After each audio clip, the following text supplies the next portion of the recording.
Melam. It's not just a film అండి, it's a dream, it's an emotion. March 26వ తారీఖున మీ అందరి ముందుకు రాబోతుంది. మీ అందరికీ తప్పకుండా నచ్చుతుంది.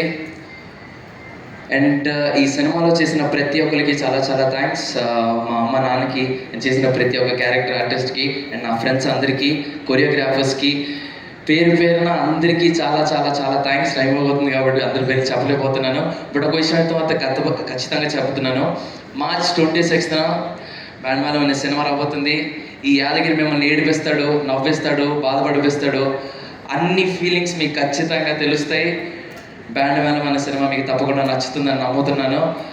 Please come to theatres, watches and blesses. Thank you so much. First నేను ఆడిషన్ కోర్టుకు ఆడిషన్ ఇచ్చినప్పుడు కూడా అసలు నేను సెలెక్ట్ అవుతానని కూడా నాకు తెలీదు. బట్ అయ్యాను. చిన్న లక్ యాడ్ అయింది దానికి, నా స్ట్రగుల్లో లక్ యాడ్ అయింది. అండ్ దానికి ఖచ్చితంగా మేము నాన్నగారికి థ్యాంక్స్ చెప్పాలి. అండ్ ఎందుకంటే అసలు ఫస్ట్ ఇది నెక్స్ట్ ఏం సైన్ చేస్తున్నా అనే ముందు ఒక సినిమా అనేది బయటికి రావాలి, అసలు మనం ఏంటనేది తెలియాలంటే ఖచ్చితంగా మనల్ని నమ్మి తీసుకున్నందుకు ఫస్ట్లీ చాలా థ్యాంక్స్ నాన్నగారికి. అండ్ దీప్తి అక్క, థ్యాంక్ యూ సో మచ్. దగ్గరనే వచ్చినందుకు థ్యాంక్ యూ సో మచ్.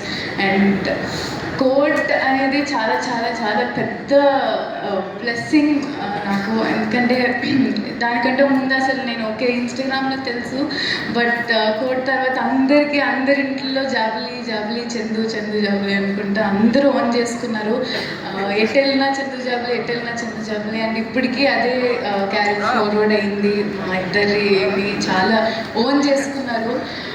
ఎటెళ్ళినా మీరు కోర్టులో చాలా బాగా చేశారు అనుకుంటా. అండ్ అవన్నీ చాలా నాకు కొత్తగా ఉండేవి, బట్ ఇప్పుడు చాలా చాలా చాలా హ్యాపీగా ఉంది. అలాంటి ఒక ఫిలిం మేము చేసాము అని చెప్పుకోవడానికి చాలా గ్రేట్ఫుల్గా ఉంది.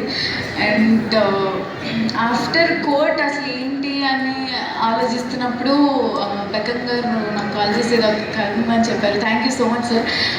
సో అది కోన వెంకట్ గారు చెప్పారు దట్ ఒకసారి విను కథ చాలా బాగుంటుందని.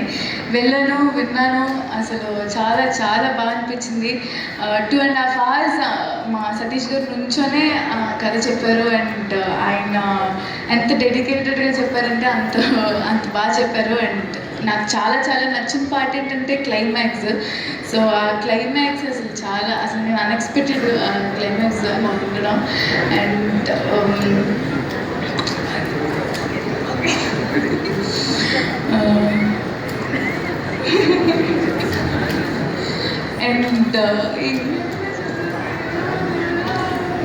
ఇందాక చెప్పిన డైలాగులు ఏమైనా చెప్పి ఫస్ట్ ప్రేమలో ఎంత హిట్ అయిందో ఆ తర్వాత మళ్ళీ అదే తిప్పుకుంటున్నామని ఈ బ్యాండ్